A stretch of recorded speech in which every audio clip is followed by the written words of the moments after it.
नाथ प्यारे की जय। श्री सतगुरु महाराज की जय। प्रणाम।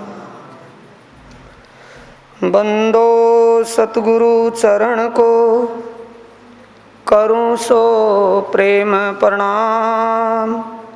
अशुभ हरण मंगल करण धनी श्री देवचंद्र जी नाम। श्री प्राणनाथ निज मूल पति श्री महिर राज सुनाम। तेज कुंवर श्यामा युगल पल पल करूं प्रणाम। प्रथम लागू दो चरण को धनिए ना छुड़ाइयो खिन्न। लाख तली लाल एडियाँ मेरे जीव के ऐही जीवन। धनी जी मेरे जीव के तो ऐही जीवन। बोलो श्री प्राणनाथ प्यारे की जय। श्री सतगुरु महाराज की प्रणाम।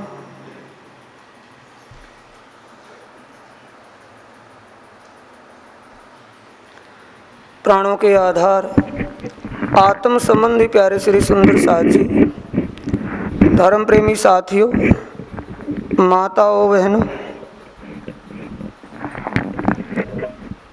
धाम धनी श्री प्राणनाथ जी, अक्षरातीत पूर्ण ब्रह्म सिराज जी महाराज जी के हुक्म और सतगुरु कृपा से आप इस ब्रह्म ज्ञान का इस जिक्र ब्रह्म ज्ञान का वृत्तांत कथा सुन रहे हैं। जिस ब्रह्म ज्ञान के लिए शास्त्रों में भविष्यवाणियाँ लिखी हुई हैं, करोड़ों साल जन्म लिया, करोड़ों बार जन्म लिया, करोड़ों बार भक्तियाँ की, करोड़ों साल तपस्याएं करके जब जाकर के इस ब्रह्म ज्ञान का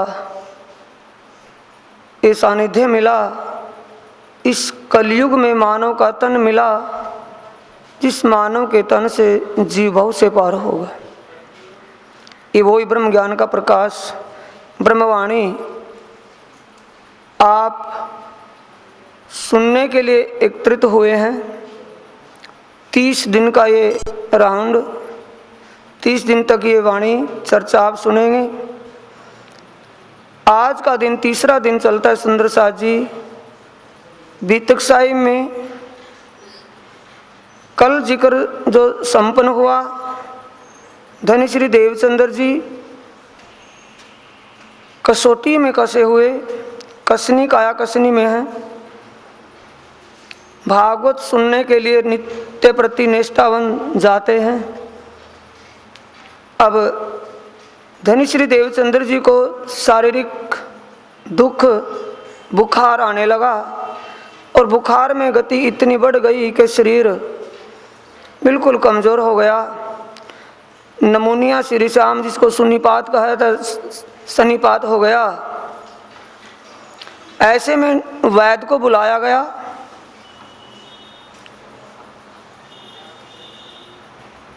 वैद्य को बुलाया, तब वैद्य औषध को इनसे दई लई फेर इन वाव से सनपात होए मैं ना आऊं दूजी बेर।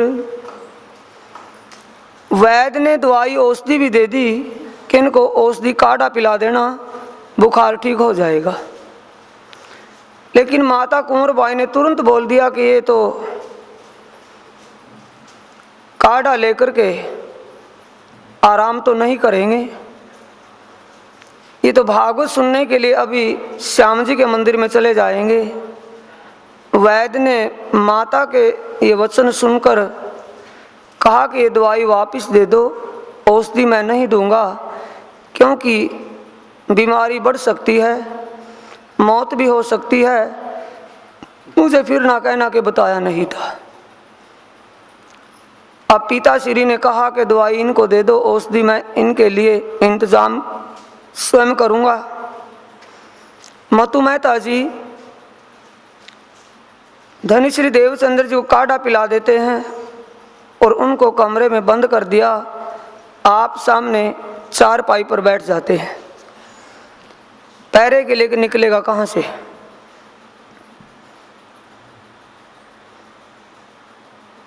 अब ऐसा करते ही जब चर्चा का समय हो गया, भागवत सुनने का वो समय आ गया, देवचंद्र जी ने अपने अंदाजे से देखा कि समय तो हो चुका है, मैं फिर कथा में कब जाऊंगा। आगे किवाड़ बंद देख करके देवचंद्र जी नीचे गिर जाते बेहोशी में होकर के। अब जब नीचे गिरते हैं श्री देवचंद्र जी, माता को आहट सुनाई दी। देवचंद्र जी कहते हैं, रे मूर्खों मैं मरने का नहीं, मेरा देखोगे आकार, उत मेरी आत्म जाएगी और नहीं विचार। कि तुम मेरे आकार को देखते रहोगे, शरीर तुम्हारे पास होगा, लेकिन मेरी आत्म, मेरी सूरता यहाँ नहीं होगी। मेरी सूरता चर्चा में चली जाएगी, उस कथा को सुनने के लिए जाएगी। मैं शरीर को रोक लोगे, आत्मा तो नहीं रुकेगी। ये विचार आत्म विचार है सुंदर साथ जी। अगर जीवी विचार होते तो किसी न किसी मर्यादा में बंध जाते। सभी मर्यादाओं का, सभी जितने भी मायावी आवरण आए, सबका उल्लंघन करके, सबको तोड़ करके जा रहे हैं। तब ऐ क्यों माने नहीं, तब गिरे पिछले पाए, खमा खमा माता कहे, गिरे भौम भमरी खाए। जैसे भ्रमरी गिर जाती है घिरनी काटकर, उसी प्रकार चक्कर आया और धनी श्री देवचंद्र जी जमीन पर गिर पड़े। माता को जब गिरने की आहट सुनाई दी, खमा खमा, यानी कि परमात्मा कृपा करना, मेहर करना, मेरे लाल को कुछ हो ना जाए। अब तब तेज कुंवरी ने शोर करियो, कठिन कह खुलाए द्वार। कठिन कह, कुंवर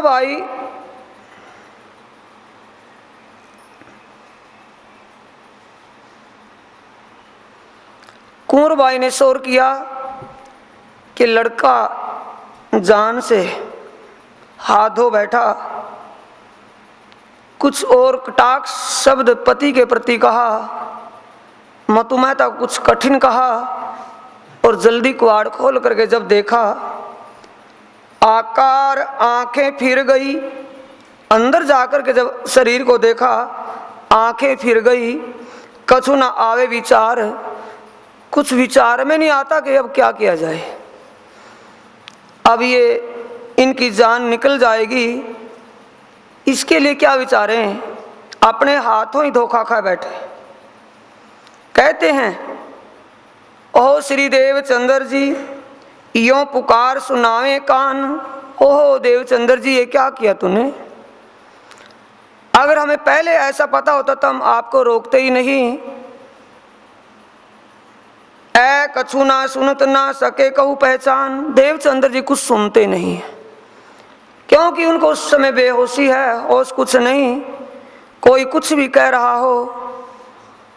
कुछ देर के बाद देवचंद्र जी को होश आया।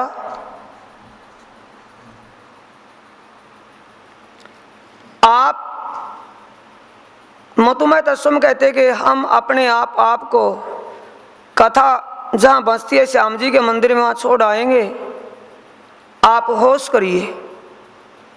कुछ समय के बाद देवचंद्र जी को जब होश आया,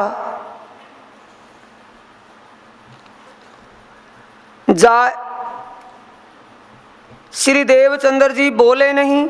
जब होश आया, चले श्याम जी मंदिर द्वार, आए बैठे सभा मीने, सुनत स्वर्ण उस्तवार। स्वर्ण उस्तवार, चौकस होकर के बैठते हैं, सावधानी से एक एक बात ध्यान से सुनते हैं। सामने बैठे पद्मासन लगा लिया, एकाग्र चित्त से बीतक यानी भागवत कथा सुन रहे हैं। पहले तो काढ़ा पिया ही था, दूसरे पद्मासन लगा करके बैठ गए, एकाग्रता से सुनना शुरू हो गए। अंगात में पसीना बना पसे आया और शरीर खुलना शुरू हो गया। जब भागवत सुन के फेर के आए घर, तब ही चैन जो पाइया ठाडा न रहा जवर। एक तो काढ़ा पिलाया हुआ था, दूसरे पद्मासन लगा करके बैठे थे, कई घंटे तक बैठक होगी, वो आसन योग भी हो गया और एक काढ़ा अपना काम करना ही था। फिर यहाँ से पथलिया होए चली फुर्सत, यहाँ तक कसौटी चली, अब यहाँ से राहत मिलनी शुरू हुई। दिन दिन चढ़ते गए यही कसनी की हद, कसनी की हद आ चुकी थी। दुखों का जो प्रभाव था वो खत्म होता गया, बुखार हल्का पड़ता गया। दिन 10-15 हुए कथा सुनते हैं कान, 10-15 दिन हो गए कथा सुनते। कब से? जब बुखार आया उसके बाद 10-15 दिन हो गए, फिर भी लगातार सुनते सुनते। ये आखिरी परीक्षा थी श्यामा जी की। साथ ही कल भी जिक्र था, परीक्षा किसकी होगी?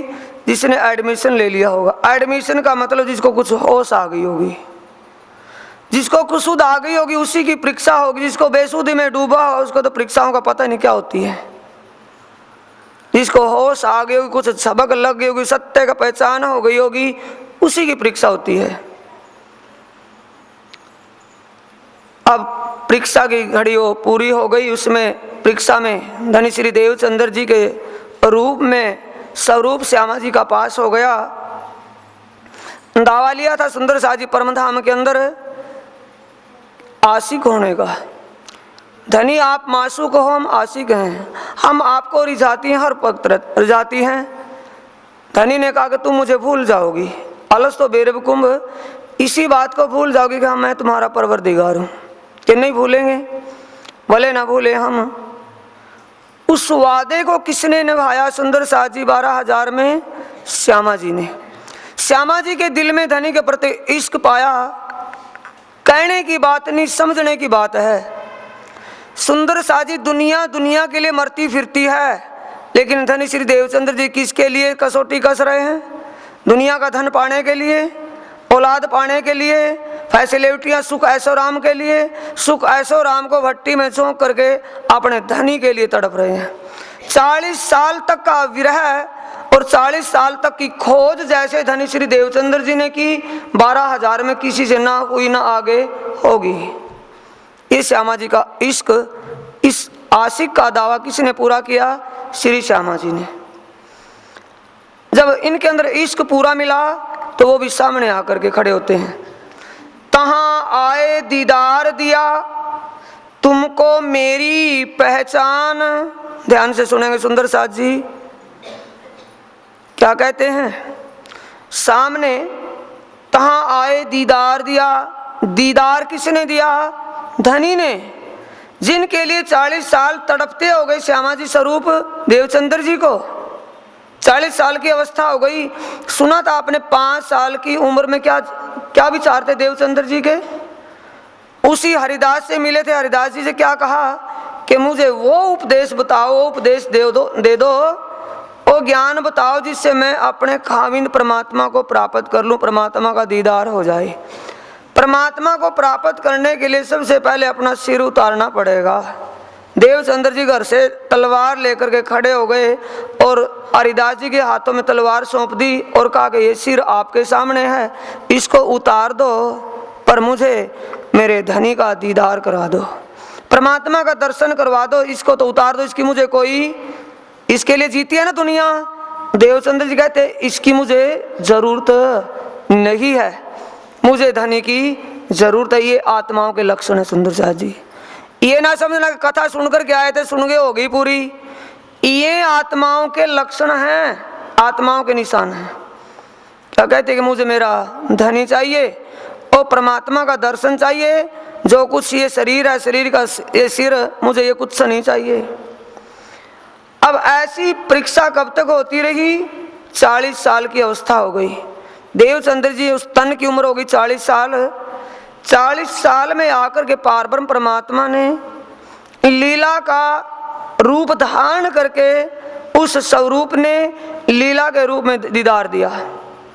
क्या कहते हैं, तुमको मेरी पहचान, देवचंद्र जी आप मुझे एक टिकट की नजर से देख रहे हो, क्या आपने मुझे पहचान लिया? वह किशोर अति सुंदर, वह किशोर का मतलब एक अनुपम किशोर शोभा, अति सुंदर सिलोना स्वरूप, स्वरूप खेला जो वृंदावन। स्वरूप और रूप का पता चल गया सुंदर साजी गया नहीं चला भी। रूप जो दिख रहा होता है और स्वरूप में जो अंदर अंतस्करण में बैठा होता है। अब कौन स्वरूप? जिसने योग माया के वृंदावन में, नित्य वृंदावन जिसे कहते हैं, माया अंधकार से परे उस योग माया के अंदर जो अखंड वृंदावन है, उस अखंड नित्य वृंदावन में जो स्वरूप रास की लीला खेले थे। रास की लीला कौन खेला था? सुंदर साजी। देखने में रूप कौन था? श्याम सुंदर कन्हैया, और बैठा उसमें अक्षरातीत पूर्ण ब्रह्म सच्चिदानंद। जिस पूर्ण ब्रह्म सच्चिदानंद ने नित्य वृंदावन में रास की लीला की, ओ ई स्वरूप सामने आकर के खड़ा हो गया। देख श्री देवचंद्र जी ने कहा, जैसी गवाही दई मन। अभी मन की गति है। मन क्या कहता है? तुम हमारे खावंद ऐता जानत हैं हम कि आप मेरी आत्म के स्वामी हो, आत्म के खाविंद हो। ये मैं अपने अनुभव से कह रहा हूं।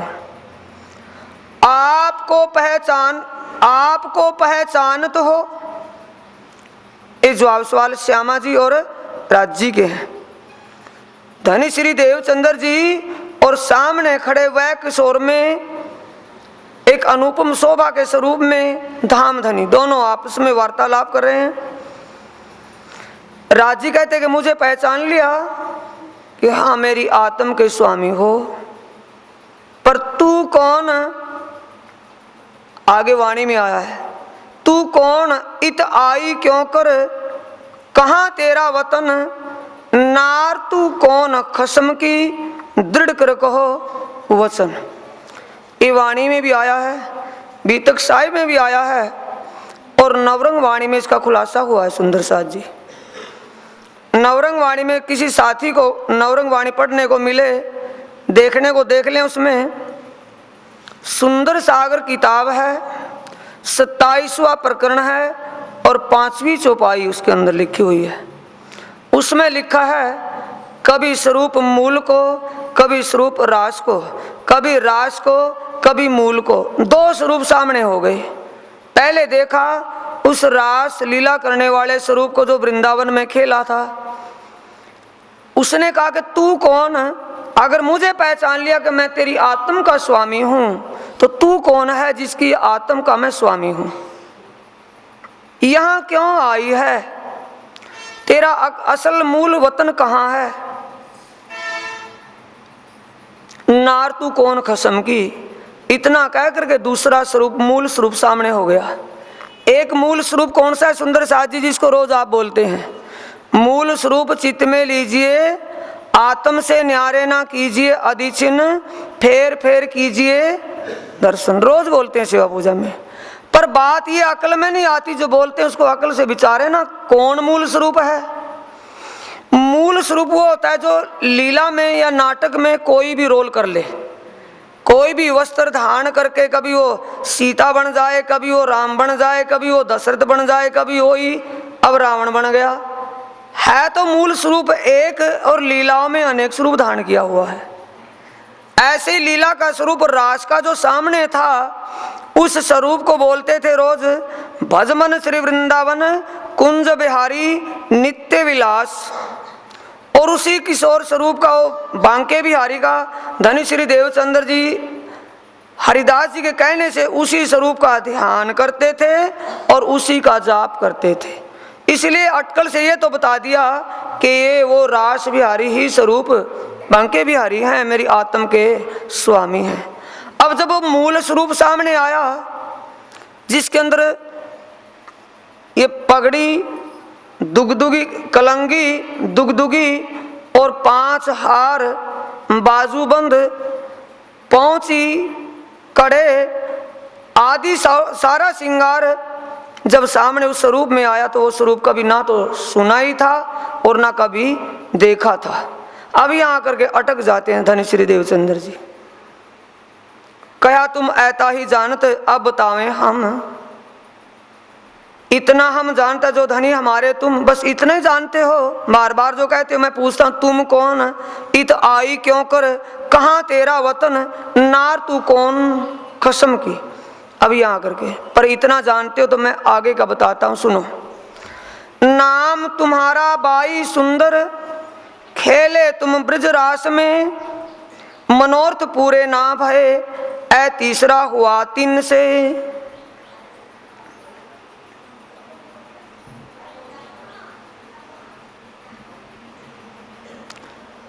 सुंदर साथ जी, अब खेल में नाम क्या रखा, सुंदर बाई, बैठा कौन, श्यामा जी, ऊपर तन का नाम देवचंद्र।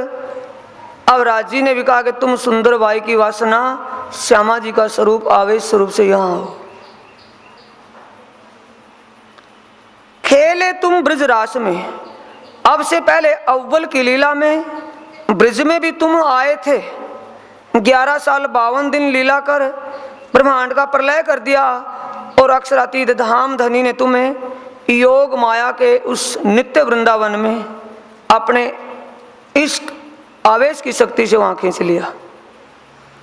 बांसुरी की उस आवाज से नहीं, बांसुरी में जो आवेश शक्ति बोल रही थी उन आत्माओं को खींच रही थी माया से। अब वो तारतम की वीणा, सुंदर साथ जी, तारतम रूपी बांसुरी है। तारतम के ज्ञान से जिसको होश आ गई वो खींच जाएगा। ऐसे ही बांसुरी से जिनकी तान लगी थी वो बांसुरी में क्या सुना कि मेरा नाम लेकर के मुझे बुला रहे हैं। ऐसे वो दौड़ी कि तुम पहले ब्रज में भी आए, उसके बाद रास की लीला नित्य वृंदावन में योग माया में हुई, मनोरथ पूरे ना भये, ऐ तीसरा हुआ 3 से। मनोरथ पूरे कौन से नहीं हुए सुंदर साथ जी? भाई वाणी चर्चा सुनते हो, बीतक से भी सुना है, बीतक साई में सुना है, वाणी से सुना है। आत्माओं के कौन से मनोरथ बाकी रह गए थे? कौन से मनोरथ बाकी रहे थे? विचार करके बताएं भाई, तुक्का नहीं लगाना। अक्षर की इच्छा कौन सी? दोनों की इच्छा बाकी रह गई थे ना। अक्षर को धाम धनी ने अपने इस की लीला तो दिखा दी थी रास में, पर रंग माहौल में क्या शोभा है, आत्माओं के राज्य के दिल में क्या बात, क्या विचार वहां होता है, ये उसको पता नहीं था। ओ वाणी से पता चल गया। अब परम धाम रंग महल सारे परम धाम के एक एक गली खुंजे का ब्यौरा इस वाणी में आया हुआ है। आत्माओं की क्या इच्छा बाकी रह गई थी कि जुदाई नहीं हुई। ब्रज में रहे तो 42 पुरों में एक ही जगह थे, एक ही तन था लेडीज तन से। अब रास में गए तो रास मंडल से आरा गहरा कहीं नहीं गए, रास मंडल में इकट्ठे रहे। एक तो जुदाई नहीं देखी थी, दूसरे नंबर में जड़ की पूजा बोला था ना, जड़ की पूजा करोगे मुझे भूल करके, उनको छोड़ा नहीं, उनके चरण से दूर हुए नहीं, जड़ की पूजा नहीं की। 2 मनोरथ बाकी थे, जुदाई और जड़ की पूजा। इसलिए तीसरा ब्रह्मांड दोबारा से फिर बना। अब सब साथ बुलाए के आओ अपने धाम, ये बातें सब सुंदर साथ को बता दो। धन्य क्या कहते हैं, परमधाम की आत्माएं 12,000 कुरान पाक के प्रमाण अनुसार दुनिया में अवतरित हुई हैं सूरता रूप से, पर आत्म का तन वहीं बैठा है, उनका ध्यान, उनकी सूरता इस खेल में आई हुई है। उनको बुलाकर अपने घर आना है आपको, उनको बुलाने के लिए तुम्हें भेजा है। अब श्यामा जी कहते हैं नहीं कि देवचंद्र जी, स्वरूप तो अंदर बैठा है, स्वरूप उनको झकझोर करता है, लेकिन ऊपर क्या है, मायावी तन जीव। जीव के ऊपर आवरण किसका है? जीव के ऊपर आवरण किसका है सुंदर साथ जी? माया का। और माया का स्वरूप क्या है? मन। मन का आवरण किसके ऊपर है? जीव के। आत्म का आवेश अंदर है, आत्म का आवेश उसको झकझोल कर रहा है। क्या कहती हैं धनी? वो साथ कहां पर मिलेगा जिनको मैं बुलाने के लिए आपने भेजी? कि उनको तुम नहीं जानते। श्यामा जी को कहते हैं राज जी कि उन सुंदर साथ को आप नहीं जानते, कहा मैं भेजूं तमाम। यानी इस माया के खेल में तुम उनको नहीं जान सकती। वो कहाँ है? जहां तहां भी वो आत्मा होंगी, उनको वहां से तेरे पास मैं भेजूंगा। वो काम मेरा है। क्यों? जागृत हो तो जगाओगी। और स्वयं जागृत अक्षर आती है चेतन स्वरूप, और स्वयं कहते मैं उनको भेज दूंगा जहां कहां भी वो होंगी।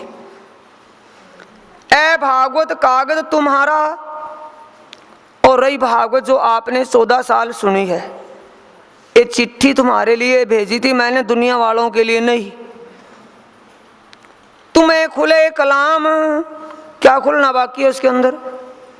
अनेक राजाओं की कथा उसमें है, अनेक राज ऋषियों की कथाएं, मुनियों की कथाएं उसमें हैं। लेकिन विशेष क्या है सुंदर साजी भागवत के अंदर? भाई इतना तो समझ, भाई मौन होकर काम नहीं चलेगा। सुंदर साजी ध्यान दें, जब मैं पूछने के लिए कहूं तो उसको मैं आपकी परीक्षा के लिए नहीं, ये जानने के लिए कि आप सुन रहे हैं या बैठने के लिए आए हैं, ये जानने के लिए मेरे को टोकना पड़ेगा, जरूर टोकना पड़ेगा। लेकिन उस समय आपको बोलना होगा। भागवत के अंदर विशेष क्या है जो स्वामी प्राणनाथ जी, राजी महाराज स्वयं श्यामा जी को कह रहे हैं कि सो तुम्हें खुले कलाम, ए भागवत कागज तुम्हारा, तुम्हारी ही ये चिट्ठी है, दुनिया वालों के लिए बहुत भारी प्रबल एक पर्वत का रूप है। सो तुम्हें खुले कलाम, उसमें विशेष क्या है सुंदर साजी भागवत के अंदर? श्रीमद् भागवत में क्या विशेष है जो ओ देवचंद्र जी से खुलेंगे और दुनिया वालों से नहीं खुलेंगे? कौन सी बातें हैं? 10वां स्कंद। मद भागवत पुराण का विशेष है 10वां स्कंद, और 10वें स्कंद में विशेष है ब्रिज और रास की लीला। 10वें स्कंद में जो अखंड ब्रिज और नित्य वृंदावन का जिक्र है, उसका खुलासा तुम करोगे, तुमसे होगा। दुनिया वाले हजारों विद्वान भी इकट्ठे हो जाएं, करोड़ों, ब्रह्मांड का ब्रह्मांड भी खोलने के लिए चलेगा, उनसे नहीं खुलेगा। और कोई ना खोल सके ऐ जो खलक आम। आम का मतलब विद्वान। आम दुबड़ खोद नहीं, घास फूस कर ओ नहीं, आम ओ नहीं। आम का मतलब है दुनिया के विद्वान नहीं खोल सकेंगे, कोई भी हो, पर आपसे खुलेगा वो। अब तुम्हें पूछना होए सो पूछ ले हो तुम, अब तुम्हें पूछना होए सो पूछ ले हो तुम, फेर के ऐसी तरह से दृष्ट न आवे हम। बीतक सुने सुंदर साथ जी, और जो बीती है बातें वो सुन रहे हो आप, अटकल नहीं। क्या कहते हैं देवचंद्र स्वयं श्यामा जी को? ये तो समझ में आ रहा कौन बैठी है? देवचंद्र नहीं, देवचंद्र जी के रूप में कौन बैठा है? श्यामा जी स्वरूप। क्या कहते हैं कि फिर आगे कभी ऐसा साक्षात दर्शन नहीं होगा। और आज कोई ड्रामा करने लगे कि मेरे को राज्य का साक्षात दर्शन होता, मैं बातें करता हूं, आप उसको असल मानेंगे या वाणी को? सत्य वाणी है या दुनिया का ड्रामाबाजी? वाणी में जो कहा है राजी ने स्वयं श्यामा जी को, देवचंद्र जी महाराज को, कि अब जो पूछना है पूछ ले, ऐसे साक्षात कभी तुम इस नूरी स्वरूप का दर्शन नहीं कर पाओगे। तब पूछा श्री देवचंद्र जी ने, धनी कहाँ जाओगे तुम? समझ में आ रही है वाणी सुंदर साथ जी एक नहीं? राजी पूछ रहे ना कभी धोखे में। अब पूछना ताछना किसका? जो चरणों में है तो सही, पिछले कारण ए वाणी कही, साथ पिछला आवेगा क्यों कर, इस वाणी को हृदय में लेकर। इस वाणी को समझ करके पिछला सुंदर साथ ईमान और विश्वास लाएगा, आना जाना कहीं नहीं। सुंदर साथ को पिछले को विश्वास कैसे आएगा? वाणी को समझ करके। और वाणी को समझ कर क्या विश्वास आता है? इसी चौपाई से कि राजी उस नूरी स्वरूप से कभी दर्शन नहीं देंगे। जब श्यामा जी को मना कर दिया, बाकी को क्या श्यामा जी से द्वेषबाजी या बाकी को दर्शन मिलेंगे 12,000 में? उनका अर्धांग स्वरूप उसको कहते कभी ऐसा दर्शन नहीं होगा। होगा लेकिन अनुभव करोगे, ये साक्षात नहीं होगा। फिर कहते धनी कहाँ जाओगे तुम? तब पूछा श्री देवचंद्र जी ने, धनी कहाँ जाओगे तुम? पूछना था या नहीं? सवाल उठता है कि आप कहाँ चले जाओगे? फिर आप जब सामने हो फिर कभी दर्शन क्यों नहीं होंगे मुझे? फिर कहाँ जाओगे? अब राज जी कहते हैं तुम्हारे अंदर आकार में आए के बैठे हम। ये वाणी सत्य है सुंदर साथ जी। वाणी में क्या कहते हैं कि जाऊंगा कहाँ? ना मैं आया हूं ना जाऊंगा, मैं पहले ही तेरे अंतस्करण अर्श दिल में विराजमान था। आज जाहिर होकर के तुम्हें बता दिया मैं तेरे अंदर बैठा हूं, तेरे इस आकार में आकर के विराजमान हो जाऊंगा। ऐसा कोई भगवान है दुनिया में सुंदर साजी जो भगत के अंतस्करण में बैठेगा? और अक्षरातीत अपना अर्धांग समझते हुए कहते कि सब धन तेरा है, तू स्वामी है, मैं तेरे अंतस्करण में बैठूंगा, खिताब तुझे दूंगा अपना। तब मोको कहा पूछना ऐ कहे तारतम बीज वचन। तारतम बीज का मतलब पहचान। बोलो श्री प्राणनाथ सदगुरु महाराज की। सामने खड़े हैं ना, वार्तालाप हो रहा कि तुम हो कौन, मेरी आत्म के कसम है, पूछ ले जो पूछ रहे हैं। फिर कहाँ जाओगे? कि जाऊंगा कहाँ? तेरे अंतस्करण में बैठ जाऊंगा, इस आकार में आकर के बैठूंगा। अभी पहचान साक्षात जो रूबरू हो रही है सुंदर साजी, इस तारतम का मतलब है पहचान। अक्षरातीत उस धाम धनी को जो आज दिन तक सच्चिदानंद स्वरूप को किसी ने जाना नहीं और सामने साक्षात है। तब कहते कि मेरे को पूछना बाकी क्या रहेगा? जब आप ही मेरे अंतस्करण में आकर के विराजमान हो जाओगे, मैं पूछूं क्या? फिर फेर के अदृष्ट भय पर फूलित हुआ मन। फिर दोबारा अदृष्ट का मतलब अंतर ध्यान हो गए, दिखाई कुछ नहीं दिया पर मन प्रफुल्लित हो गया, फूले नहीं समा रहे। क्योंकि 40 साल भटकने के बाद जो सामने आकर के बता दिया, ऐसा कभी पहले नहीं बताया। बताया था क्या? दीवान के भेष में मिले, नहीं बताया। भोग लगाते हुए ध्यान में भोजनगर में मिले, नहीं बताया।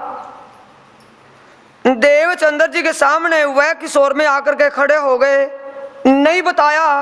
अब मूल स्वरूप सामने खड़ा है सुंदर साथ जी, जिसको कहते कि फिर कभी नहीं देखोगे। लीला का स्वरूप आपको झपक देता रहेगा, लेकिन मूल स्वरूप, अब मूल स्वरूप कहता है अंतस्करण में जब विराजमान हो गए तो मन में कितनी खुशी है। किसको ये बात मैं कहूं? कौन मेरी बात पर अमल करेगा? क्योंकि अंधकार का देश है, अंधी दुनिया अजब दीवाना 3 दिन भरमाता है। ये अंधी दुनिया को मैं क्या कहूँगा? इनको दिखेगा क्या? मैं अगर इनको दीदार कराऊं, इनको समझाऊं तो इनकी समझ में नहीं आएगा। कोई भी मानेगा नहीं कि परमात्मा सामने आया हो, परमात्मा से बातें हुई हों, पर विचार आता है। ये बातें गांगजी भाई तब ही नजर सत वस्तु को जाए के पहुंची धाम, तब ही यानी मन प्रफुल्लित हुआ। जिस बात को राज्य के मुख से सुन रहे थे, धनी धाम धनी सामने थे, ब्रज में तुम आए थे, फिर रास में नित्य वृंदावन में रास की लीला हुई, दोनों लीलाओं में तुम्हारी इच्छा पूरी नहीं हुई, इसीलिए तीसरे ब्रह्मांड में अब फिर आए हो। ओ अखंड ब्रज जिसको बातुनी संकेत से भागवत मत भागवत पुराण में भी सुना था, नित्य वृंदावन को भी भागवत में सुना था, लेकिन उसको समझने को नहीं मिला कोई प्रसंग। अब जब साक्षात धाम धनी कहाँ बैठे हैं? अब बोलो श्री प्राणनाथ सतगुरु महाराज की। अब देवचंद्र जी को तो दर्श दिए, कहा कि मैं तेरे आकार में आकर के बैठूंगा। अब वो बैठ गए, यानी अंतर ध्यान दिखाई तो दिए नहीं, कहाँ बैठ गए वो? देवचंद्र जी के अर्श दिल में। अब मन में बड़ी खुशी है, जो उन्होंने सुना था उसका साक्षात सुरता वहीं पहुंच गई, यानी साक्षात हो गया। अखंड ब्रिज और नित्य वृंदावन और आगे सबलिक और केवल की लीला को देखते हुए, सत्य को देखते हुए, सत्य स्वरूप की लीला को आगे जब अखंड वृंदावन में पहुंची, जाए के पहुंची धाम ब्रिज रास दो अखंड सूरत पहुंची तिस ठाम। अखंड ब्रिज रास और परम धाम में जब सूरता पहुंची तो दिल को क्या हो गया? विश्वास नहीं होगा। जब जो आज तक सुना था प्रैक्टिकल में नहीं हुआ और वो साक्षात अनुभव हो गया, तजुर्बा हो गया, सूरता ही पहुंच गई। अब विश्वास हो गया कि मैं इन धाम धनी की अर्धांग हूँ, ये मेरे आत्म के खसम है, इस बात में कोई शक नहीं। और हमारा मूल वतन परम धाम है। लीला में हम ब्रिज में भी आए थे, वो लीला, वो तन की लीला अखंड हो गई। फिर योग माया में नूरी तन में रास की लीला हुई, वो लीला भी अखंड हो गई। अब तीसरी बार इस दुनिया में आए हुए हैं। ये नहीं के मन में जो खटपट थी, ये तो गति अटपटी झटपट लखे ना कोई, जो मन की खटपट मिटे। खटपट क्या थी?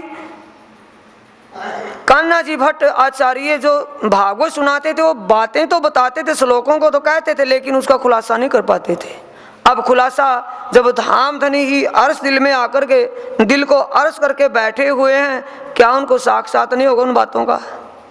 अब साक्षात होते ही अंतस्करण का भ्रम दूर हो गया। श्री भागवत शास्त्र की सब खुल गई नजर। भागवत शास्त्र में जो सुना था सारा खुलासा हो गया। विवेक सारी वस्तु को होगी आत्मा फजर। आत्म फजर का मतलब आत्म निसंशय हो गई, कोई भी संशय उनके अंतस्करण में नहीं रहा। बोलो श्री प्राणनाथ श्री सद्गुरु महाराज की। उठ के आए आसन अपने गृह विश्राम। श्याम जी के मंदिर में कथा सुनने के बाद अब धनी श्री देवचंद्र जी कहाँ आ गए? अपने घर में। ऐ बात मैं किनको कहूं, कौन माने इष्टा। मानेगा कोई सुंदर सा जी? कोई मानने को तैयार नहीं। रसूल मोहम्मद कह करके सिर पटक करके बैठे, किसी ने भी नहीं सुना। मानेगा कौन? जिसका जिक्र होगा, जिसके घर की बातें होंगी वो तो ध्यान से सुनेगा, मानेगा छोड़ो सुन लेगा। उठ के अपने घर आए तो विचार करते, मैं ये बात किसको बताऊं जो आज वाक़ा हुआ।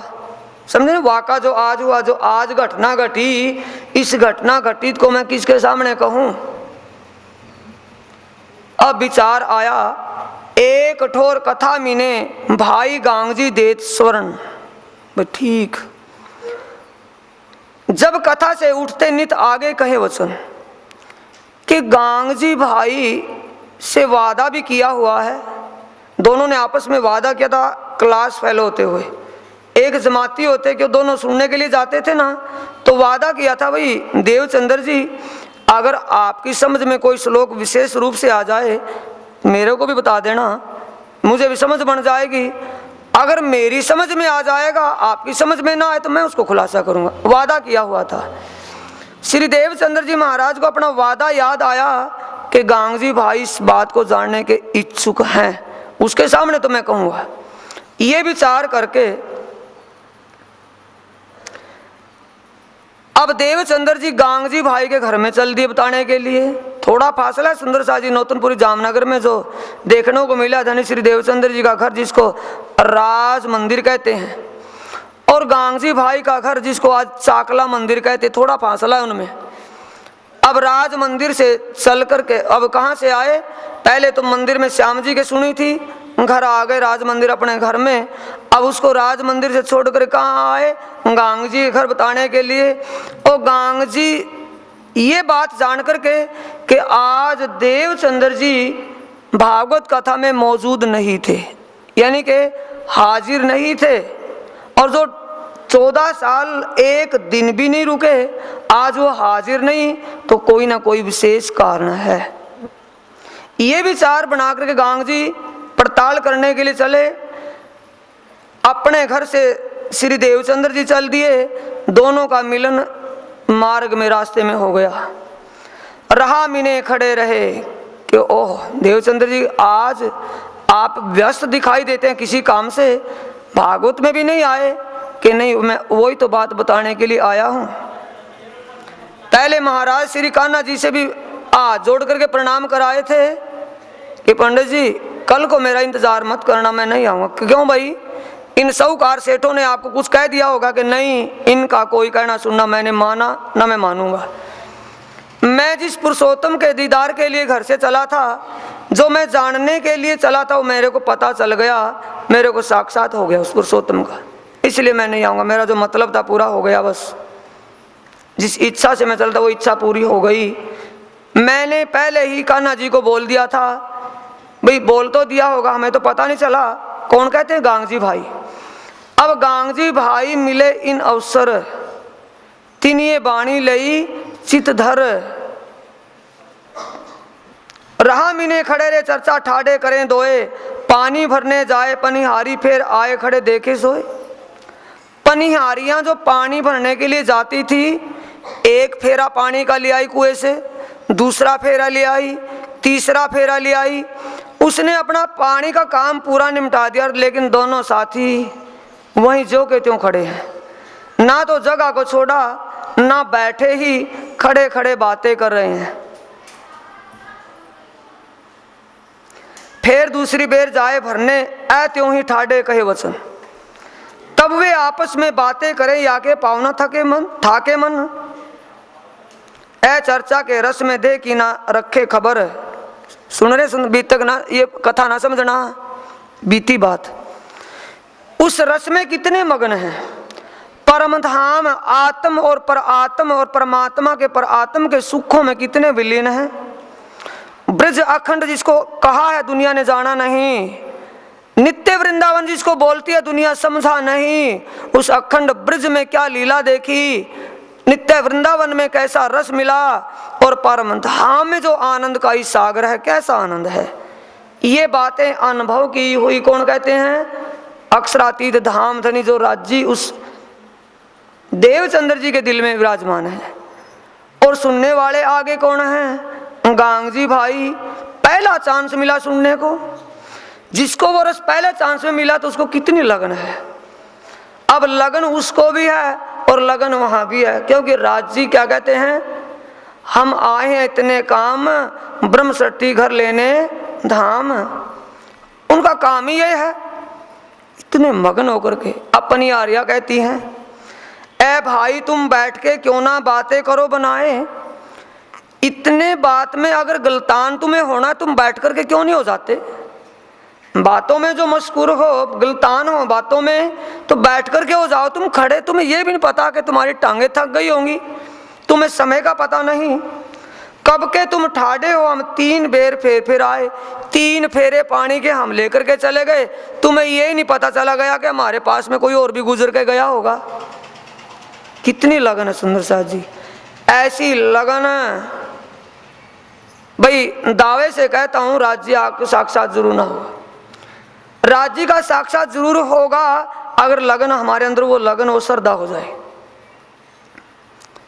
तब जाए शरीर की सुध आवे याद। तब उनको ओ भाई वाकई काफी देर हो गया, मैं खड़े खड़े काफी समय हो गया, विचार कहे से दो याद करे बुनियाद। तब उनको अपनी याद आई, विचार कहे से अखंड परम धाम की बातें।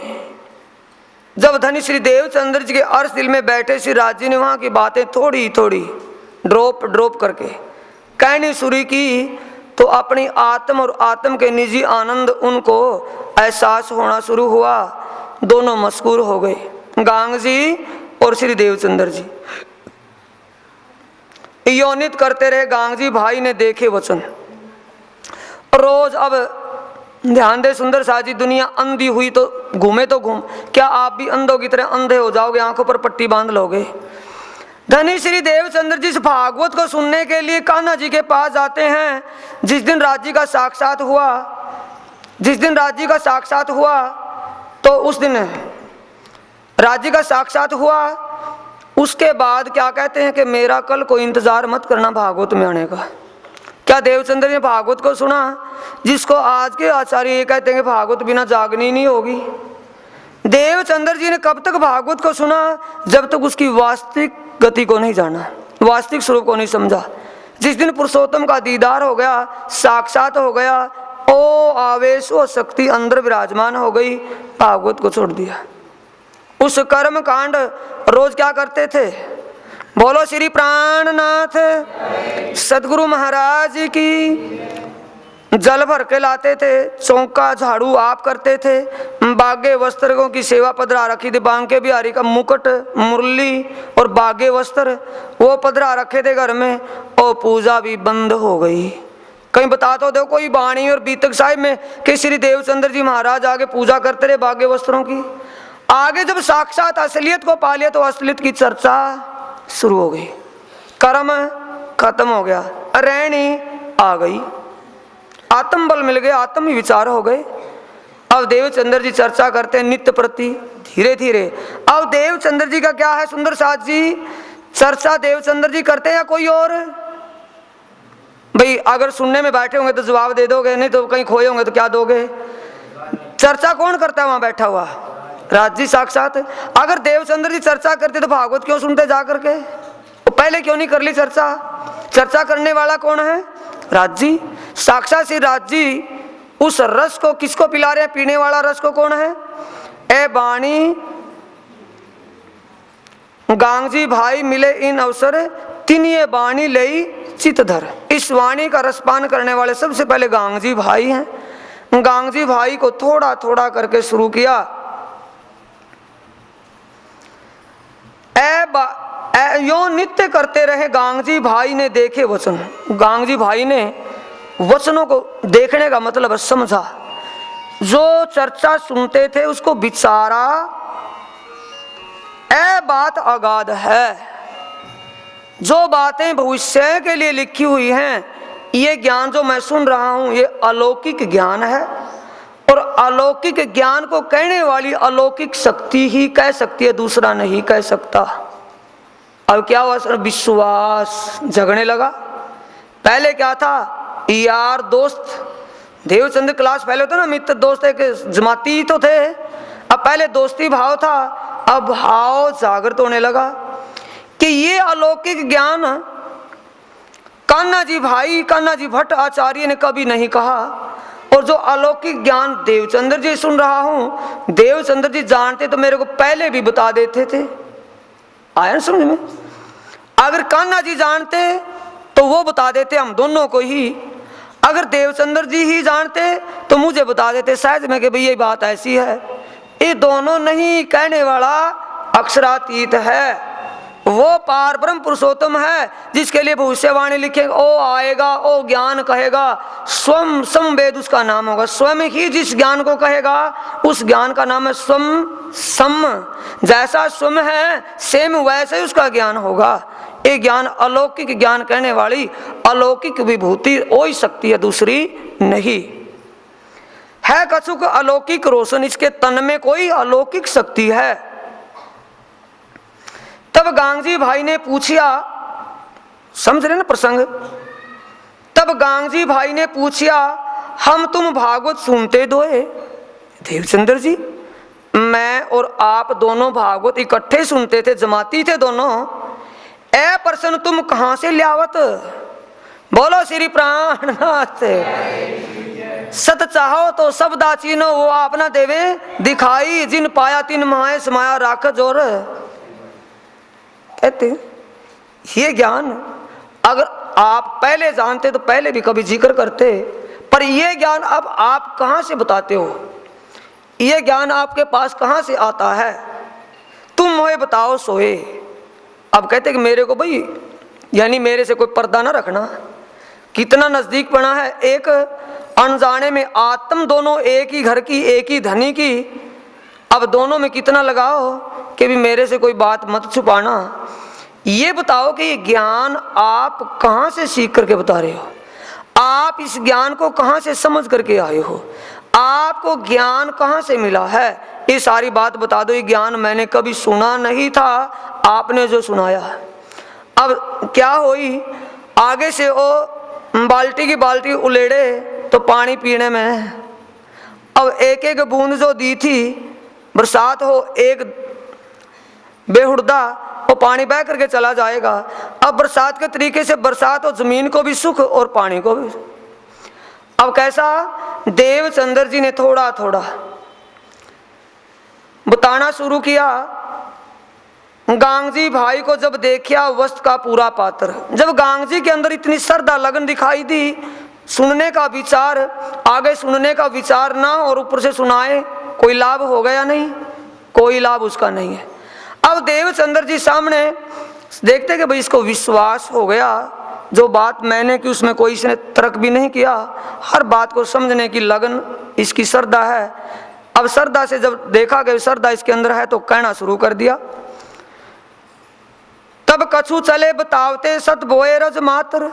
कछु सत बोए, सत का मतलब इस असत मंडल से परे जो अक्षर और अक्षरातीत की लीला, हकीकत और मार्फत की विशेषता को थोड़ा थोड़ा करके कहना शुरू कर दिया। तीन खुशबोए से भय जोर जिज्ञासु, जब आगे खुशबोए का मतलब उनको कुछ समझ बनी और उनको लगन बनी। जिज्ञासु का मतलब इस क्षर ब्रह्मांड से आगे का किसी ने एक जिक्र भी नहीं किया था। अब क्षर से परे जब योग माया अक्षर का जिक्र किया और अक्षर से परे अक्षरातीत का जिक्र किया और योग माया में ब्रज अखंड और नित्य वृंदावन की लीला को स्पष्टी करके कहा कि अखंड ब्रज के अंदर आज बाल मुकुंजी जिस तन में मैंने बैठ के लीला की थी, ओ तन ओ जीव उसमें लीला कर रहा है। और जिस तन में मैंने रास की लीला की थी, केवल ब्रह्म धाम में उस केवल ब्रह्म की आत्मा के ऊपर, अक्षर की आत्मा के ऊपर किशोर स्वरूप में, ओ तन भी बांके बिहारी के रूप में लीला कर रहा है। लेकिन उसमें ना मेरा आवेश है, ना तुम आत्माओं का आवेश वहां की सखियों के अंदर है। ये बातें जब खुलासा करके कही, तब कछु आगे चले बीतक बताई। तब बीतक बताई का मतलब अपनी बातें विस्तार से कही। वाणी में लिखा है, गांगजी भाई मिले इन अवसर, तिनिये बाणी ले चित धर, कर विचार पूछे वचन, नी के अर्थ लिए जो इन, तब समझाई पार की बान, तब धनी जी की भई पहचान। अपने घरों लिए बुलाए, सेवा करी बहुत चित लाए, स्नेह से सेवा करी जो घनी, पहचान के अपना धाम धनी। जब इतना विश्वास जब उसको आया, तब आगे देवचंद्र जी के तन में श्यामा जी स्वरूप और राज जी का आवेश बोल रहा। क्या कहते हैं, रास खेलते उमेदा रहिया तित, ब्रह्म सृष्टि सब आइया इत, यामे सूरत श्यामा जी की सार, मतु महता घर अवतार। कुंवर बाई माता को नाम, उत्तम कायस्थ उमर कोट गाम, आए श्री देवचंद्र जी नौतनपुरी, सुख सबन को देने देहे धरी। अगर ये बात पहले कह देते, ना वे ना ओ मेरा जमाती यार है, यही परमात्मा बन करके बैठ गया। विश्वास उसको आने वाला नहीं था। जब गांगजी भाई को शास्त्र का प्रमाण दे करके, भविष्यवाणियों का समझा करके कहा, तब अब कहने वाले कौन है? अक्षरातीत। सामने जो खुराक लेने वाला पात्र है, भाई जितना बर्तन उस बर्तन के अनुसार देंगे ना। अब सामने बैठे किसके? अक्षरातीत के। अक्षरातीत के सामने आते उसकी बुद्धि चेतन हो गया गांगजी भाई की, और हर बात को विश्वास से मान रहा है। फिर जन्म से लेके आए नए नगर, यानी कि वो जो चौपाई अभी वाणी से सुनाई थी, जन्म से लेकर के कहाँ जन्म हुआ, मतु मेहता घर, और कहाँ आ गए नौतनपुरी जामनगर। फिर जन्म से लेके आए नए नगर, तहाँ लो सारी बीतक कह चले ताऊपुर, सारी बता दी कोई बात नहीं धीरे धीरे करके। फिर नए नगर में ज्यों कर भया दीदार, सो सारी बताए दी जो मेहर परवरदिगार। धाम धनी की कृपा उनकी मेहर परवरदिगार, खसम की मेहर कैसे हुई, कैसे उन्होंने दीदार दिया, यानी काया कसौटी कैसे कैसे कसी। भाई उस उमरकोट से लेकर के कच्छ देश में भोजनगर आदि में कैसे कैसे खोज करते करते और श्याम जी के मंदिर में साक्षात हुआ, सब बातें बता दी। तब बहुत राजी भय आवे चर्चा को घर, डेली आने लगे चर्चा के लिए। पहले तो जिक्र मात्र था, अब कैसा चुंबक लगा, मैग्नेट कहाँ लगा है देवचंद्र जी के तन में, अब आकर के मक्खी की तरह चिपक जाते हैं वहां बैठने। डेली सुनते हैं नित्य प्रतिनिष्ठा से। कहाँ मंडान होने लगा। अब एक बैठे देवचंद्र जी के पास गांग जी, उनके परिवार वाले, और बढ़ते बढ़ते बढ़ते बढ़ते भीड़ होनी शुरू हो गई। बात पसर चली यूं करिए नहीं कि बात की चर्चा की, अर्चा, अर्चा की अर्चा, इन फैल गई बात भाई वहां ऐसे ऐसे। अब ऐसे ऐसे में दीदार भी होने लगा। एक से सुने दूसरे तहां से मिला साथ, एक दूसरे को कहता, दूसरा तीसरे को कहता, तीसरा चौथे को कहता। इसी प्रकार सोई आवे दीदार को जाके धनिये पकड़े हाथ। आ गया सुंदर साथ जी समझ में। दीदार यानी कि उसको अनुभव करने के लिए, उसको अपने विवेक और बुद्धि से समझने के लिए वो ही आकर के बैठते हैं जिनको धाम धनी ने इस माया में डूबते हुए को अपने हाथों में संभाल लिया हो। डूबता हुआ हाथ ऊपर करेगा ना, हैंडजअप हो जाएंगे या बिना करे हो जाएंगे।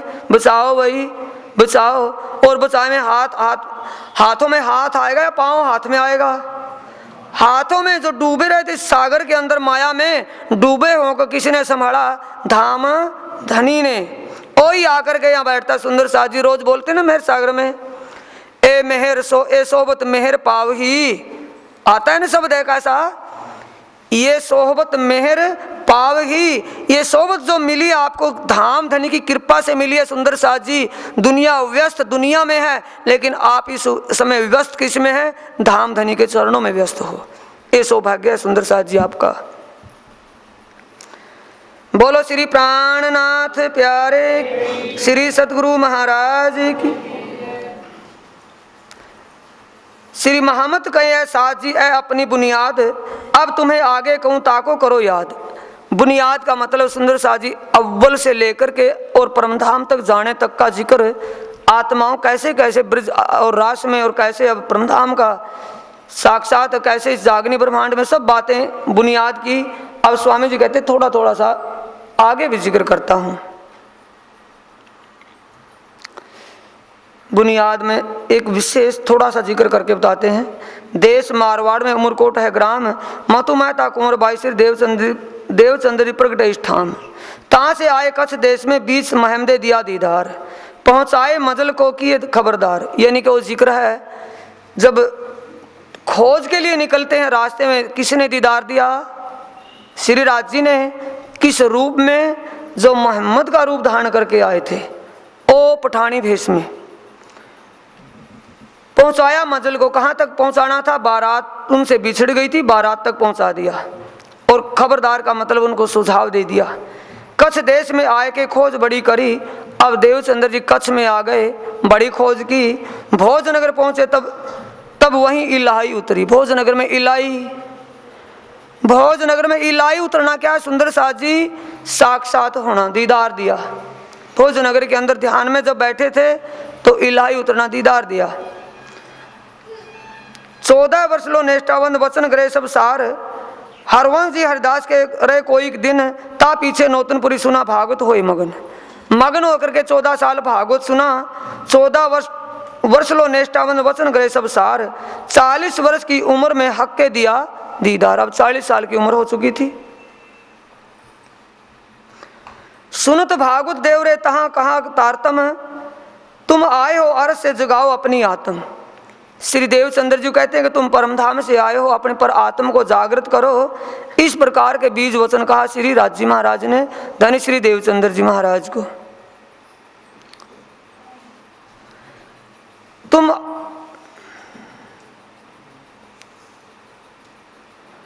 तुम आए ब्रज रास में, फिर तुम आए इत, रही खेल देखन की तुमको इच्छा तीत। ब्रज रास में भी तुम आए थे, रास और ब्रज में तुम्हारी मनोकामना पूरी नहीं हुई थी, यानी जुदाई और जड़ की पूजा नहीं की थी, इसीलिए तुम्हें तीसरे ब्रह्मांड में फिर आना हुआ। तुमने इच्छा की तो तीसरे ब्रह्मांड की रचना हुई और तीसरे ब्रह्मांड में फिर आए। तिस वास्ते इन तीसरा रचा तुम कारण, ए भागवत तुमको खुले तुम ही करो रोशन। इस भागवत के अंदर 10वें स्कंद में जो उस पूर्ण ब्रह्म पुरुषोत्तम की जो लीला है, अखंड ब्रज और नित्य वृंदावन का जो जिक्र है, उनको तुम ही खुलासा करोगे और दुनिया वाला कोई नहीं कर सकता।